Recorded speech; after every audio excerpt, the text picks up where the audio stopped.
नासिक दौरे पर पहुंचे महाराष्ट्र सरकार के मंत्री छगन भुजबल ने राष्ट्रवादी कांग्रेस पार्टी के आंतरिक राजनीतिक घटनाक्रम को लेकर बिना किसी का नाम लिए तीखी टिप्पणी की। उन्होंने कहा कि पार्टी में नेतृत्व परिवर्तन के दौरान कुछ लोगों की सत्ता में अपनी जगह बनाने की इच्छा थी, लेकिन संगठन ने एकजुटता बनाए रखी। भुजबल ने कहा कि सुनेत्रा ताई को सम्मानपूर्वक उप मुख्यमंत्री और पार्टी के राष्ट्रीय अध्यक्ष की जिम्मेदारी सौंपी गई है।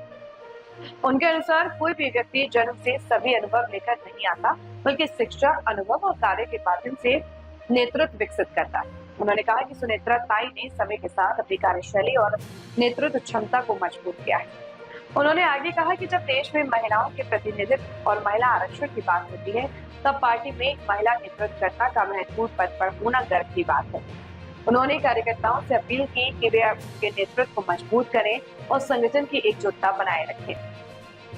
भुजबल ने यह भी कहा कि महाराष्ट्र को महिला उप मुख्यमंत्री का नेतृत्व मिलना एक महत्वपूर्ण राजनीतिक पड़ाव है और सभी नेताओं व कार्यकर्ताओं को मिलकर पार्टी को मजबूत करने की दिशा में काम करना चाहिए। एकत्र ठेवला, त्यांच्या नेतृत्वाची कुठेतरी कसोटी होती.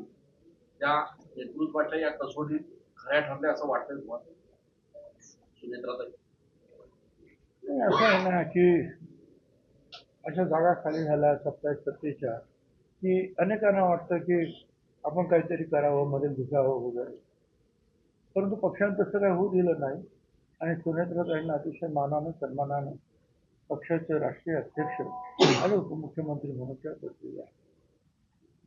कुणी मनुष्य जो आहे हा काही आईच्या पोटातून शिकून येत नाही.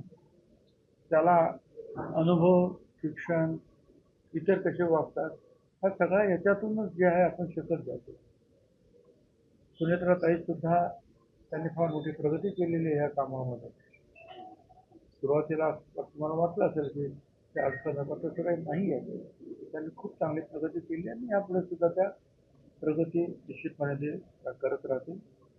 आणि एवढंच आहे की आम्ही सगळ्यांनी मिळून जे आहे, आता आपण महिला आरक्षणाच्या गोष्टी करतो तिथे दिल्लीच्या पार्लमेंटमध्ये. अरे पण इथे सुद्धा आमची एक महिला भगिनीच आहे ना, ती उपमुख्यमंत्री आहे, पक्षाचे अध्यक्ष आहे. मग तिच्याबद्दल जे आहे तिला सपोर्ट करणं, तिला पाठिंबा देणं हे सगळ्यांचं काम आहे. त्यांचं रक्षण करणं हे सुद्धा महिला आरक्षणाचाच एक भाग आहे. आपण महिला आरक्षण का करतो तर महिलांना शक्ती देण्यासाठी, ताकद देण्यासाठी, समाजामध्ये पुढे आणण्यासाठी.